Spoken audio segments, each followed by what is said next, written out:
Praise the lord. ప్రభు అయిన యేసుక్రీస్తు నామంలో మీ అందరికి శుభాలు.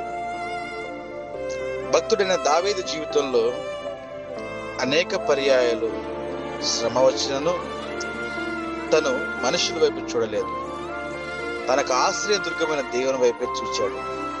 ఇదిగో ఈ వాక్య భాగవతే మనకి నేర్పిస్తుంది. ఈరోజు ఈ వాక్య భాగం లేఖనాల ప్రకారంగా ప్రియమైన దేవుని బిడ్డలారా, మీరు మనుషుల మాటలు వింటే గుండె చెదిరిన వారిగా అవుతారు.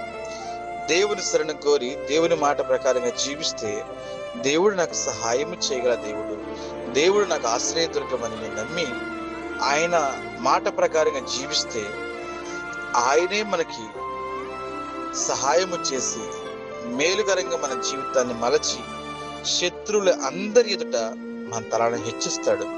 ఆ కృప దేవుడు అనుగ్రహించును.